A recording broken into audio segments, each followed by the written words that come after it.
Assalamualaikum warahmatullahi wabarakatuh. Halo semuanya, perkenalkan saya Nur Fadia, mahasiswa program studi pendidikan bahasa Inggris dengan NIM A12125100020. Nah, di video kali ini saya akan memenuhi penugasan yang diberikan oleh Bapak Hasdin SPD MPD selaku dosen pengampu mata kuliah pendidikan Pancasila. Di video kali ini saya akan memberikan resume atau rangkuman dari materi yang kita dapatkan pada pagi hari ini. Nah, pada pagi hari ini kita menyaksikan langsung presentasi atau pemaparan materi yang dilakukan oleh kelompok 1, di mana saya merupakan salah satu anggota dari kelompok 1 itu sendiri. Dan hari ini, kelompok 1 membawakan materi yang sangat menarik untuk kita diskusikan bersama dengan judul besar Pancasila sebagai Sistem Filsafat. Teman-teman, kita ketahui bersama bahwa Pancasila itu didefinisikan sebagai landasan negara atau ideologi bangsa Indonesia. Namun, jika diterjemahkan secara bahasa, Pancasila itu berasal dari bahasa Sanskerta, di mana panca yang berarti 5 dan sila yang berarti alas. Dan di sini kita juga membahas tentang definisi dari sistem itu sendiri. Nah, sebenarnya apa sih definisi dari sistem itu? Jadi, sistem itu adalah satu kesatuan yang terdiri dari beberapa komponen-komponen atau bagian-bagian yang saling berinteraksi, berhubungan untuk mencapai suatu tujuan tertentu. Nah, di materi ini dibuka dengan pengertian Pancasila sebagai sistem filsafat. Pancasila sebagai sistem filsafat berarti bahwa kelima sila ini merupakan satu kesatuan yang utuh, organis, dan hierarkis yang tidak dapat dipisahkan atau ditukarbalikan, di mana setiap silanya itu saling mengualifikasi dan saling menjiwai satu sama lain. Jadi dapat didefinisikan bahwa Pancasila sebagai sistem filsafat itu mencakup bahwa Pancasila itu sebagai jati diri bangsa, kemudian juga membahas tentang susunan kesatuan sila Pancasila yang bersifat organis, dan susunan Pancasila yang bersifat hierarkis dan berbentuk piramida.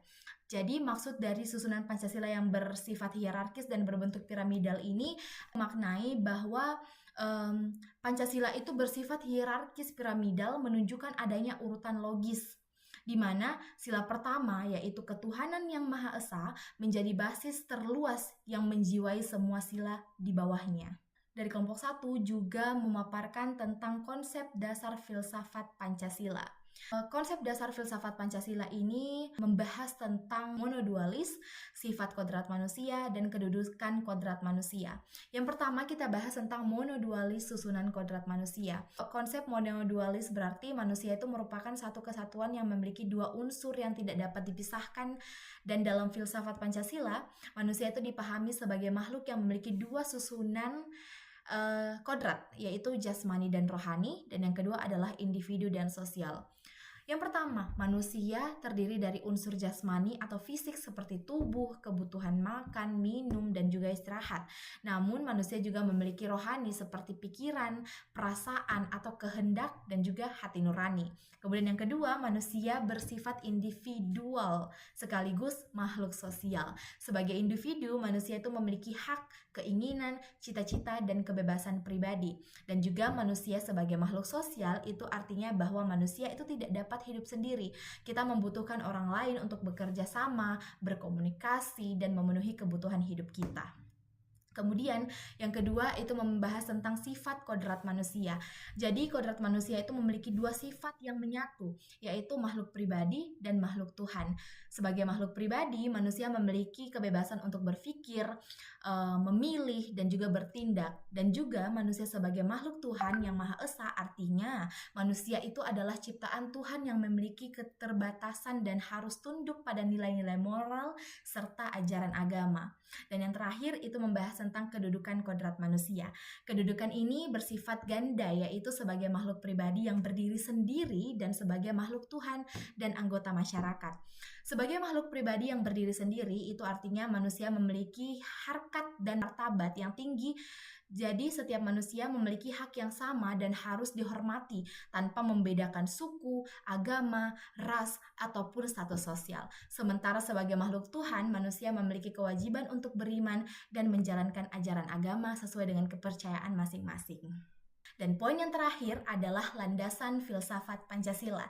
Jadi landasan filsafat Pancasila itu terbagi menjadi 3. Ada landasan ontologis, kemudian ada landasan epistemologis, dan yang terakhir adalah landasan aksiologis. Kita bahas satu persatu. Yang pertama, landasan ontologis atau hakikat keberadaan. Jadi landasan ini itu membahas tentang hakikat paling dasar dari keberadaan Pancasila. Jadi secara filosofis, Pancasila itu tidak berdiri di ruang yang hampa, melainkan Pancasila itu berdiri berdasarkan pada hakikat manusia sebagai subjek pendukung Pancasila itu sendiri. Dan juga yang kedua ada yang namanya landasan epistemologis atau sumber pengetahuan. Jadi landasan ini membicara tentang sebenarnya isi dari Pancasila ini berasal dari mana sumbernya. Dan pada dasarnya sumber dari Pancasila ini berasal dari nilai-nilai, kebudayaan, dan juga agama yang dianut oleh masyarakat Indonesia itu sendiri. Dan yang ketiga, ada landasan aksiologis yang berfokus pada nilai dan manfaat. Jadi, landasan aksiologis ini adalah landasan yang membahas tentang nilai, kegunaan, dan tujuan dari hadirnya Pancasila itu sendiri. Nah, itu tadi penjelasan dari kelompok 1. Setelah membuka sesi tanya jawab, itu ada beberapa pertanyaan yang dipaparkan oleh audiens yang sangat menarik untuk kita bahas. Yang pertama, apa yang akan terjadi apabila salah satu nilai dari Pancasila itu hilang dan berikan solusinya? Nah, contoh nyatanya, bayangkan saja suatu negara yang sudah menerapkan nilai dari sila pertama, which is ketuhanan yang Maha Esa. Mereka juga sudah menerapkan sila ketiga, which is persatuan Indonesia, tapi mereka lupakan atau mengabaikan nilai Pancasila kedua, yaitu kemanusiaan yang adil dan beradab. Tentunya yang akan terjadi adalah banyak hal-hal negatif. Contohnya, terjadi diskriminasi karena mereka melupakan nilai kemanusiaan yang beradab. Kemudian yang kedua, akan terjadi banyaknya pelanggaran hak asasi manusia. Dan solusinya untuk menangani hal tersebut adalah mengadakan pendidikan karakter dan internalisasi nilai-nilai Pancasila. Maksud dari pengadaan pendidikan karakter itu sendiri adalah memberikan pemahaman kepada siswa ataupun mahasiswa bagaimana caranya menginternalisasi atau mengimplementasikan seluruh nilai Pancasila di kehidupan sehari-hari. Kemudian ada pertanyaan menarik lainnya, yaitu bagaimana kita sebagai seorang siswa itu mengimplementasikan nilai dan pedoman dalam kehidupan bermasyarakat yang terdapat pada landasan aksiologis. Nah, jadi hal yang bisa kita lakukan sebagai seorang mahasiswa adalah kita harus taat akan hukum, taat akan norma, dan selalu mengupayakan untuk menghormati hak-hak yang dimiliki oleh orang lain.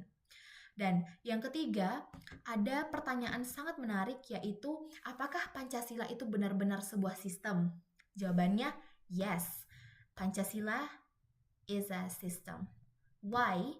Karena sebuah sistem sebelumnya telah didefinisikan bahwa satu kesatuan yang terdiri dari beberapa komponen atau bagian-bagian yang saling berinteraksi, berhubungan, dan berkesinambungan untuk mencapai suatu tujuan tertentu. Begitupun Pancasila. Apa yang menjadi komponen-komponen atau bagian-bagian Pancasila? Kelima sila itu adalah komponen-komponen yang saling berhubungan dan berinteraksi untuk mencapai tujuan hadirnya Pancasila.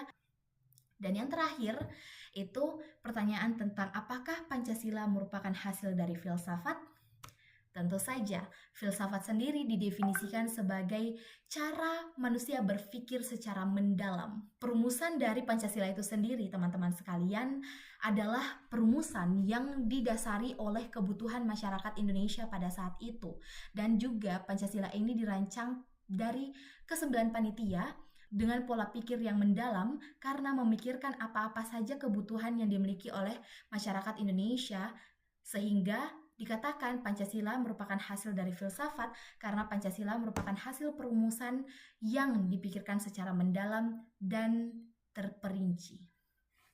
Nah, itu tadi penjelasan yang bisa saya berikan tentang rangkuman atau resume dari materi yang kita dapatkan pada pagi hari ini yang berjudul Pancasila sebagai Sistem Filsafat. Sekian dari saya. Wassalamualaikum warahmatullahi wabarakatuh.